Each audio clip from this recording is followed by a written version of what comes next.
Hello, আসসালামু আলাইকুম সবাইকে। কেমন আছেন সবাই? আলহামদুলিল্লাহ ভালো আছি। তো প্রথম ব্লগটা আমার নানু বাড়ি থেকেই আমি শুরু করলাম। আমার নানু বাড়ির প্রাকৃতিক পরিবেশটা আমার কাছে অনেক বেশি ভালো লাগে।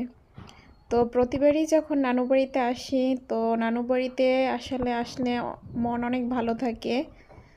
তো এটা হচ্ছে আমার নানুর বাসা। নানুর বাসা থেকে ভিডিওটা শুরু করলাম। তো এই যে এই নানুর বাসার পেয়ারা গাছ দেখা যাচ্ছে।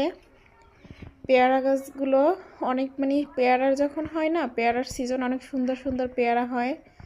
তো এইসব প্রাকৃতিক পরিবেশ খুবই ভালো লাগে। আপনাদেরকে নানুর বাসার পুরো ভিউটা দেখিয়ে দিলাম।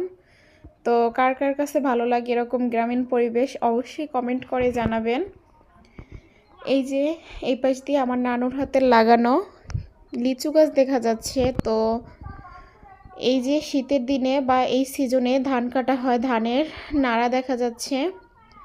তো এই যে আশপাশের অন্য বাসাগুলো, এই যে এদিক দিয়ে হচ্ছে আমার খালাতো ভাই বোনেরা, তারপর এক আন্টি, ওরা হাঁটাহাঁটি করছিল। তো আমি ওদের একটা ভিডিও মোমেন্ট আকারে আপনাদের সাথে শেয়ার করলাম।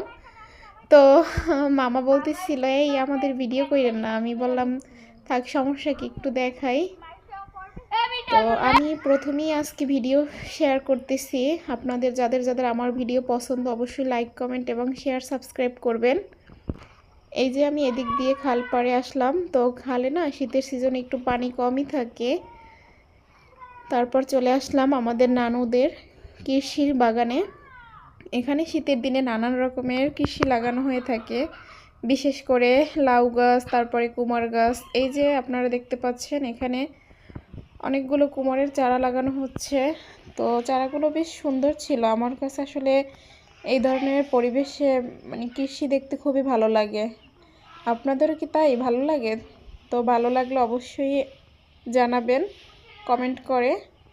এই যে এখানে অনেক ধরনের সবজি আছে, যেমন পালং শাক, তারপরে সরিষা, তারপরে বেগুন। এই যে বেগুন গাছগুলো দেখতে পাচ্ছেন কি সুন্দর, একদম তাজা বেগুন গাছ। তো এক এক পাশে এক এক রকমের গাছ লাগানো হচ্ছে। বিশেষ করে শীতের দিনে এরকম দেখতে খুবই ভালো লাগে। এই যে আপনারা দেখতে পাচ্ছেন সরিষা ফুল। তো আমার কাছে গ্রামের এইসব সুন্দর সুন্দর পরিবেশ দেখতে কিন্তু খুবই ভালো লাগে। এই যে সরিষা গাছ কত সুন্দর সারিতে সারিতে লাগানো হচ্ছে, খুবই ভালো লাগে।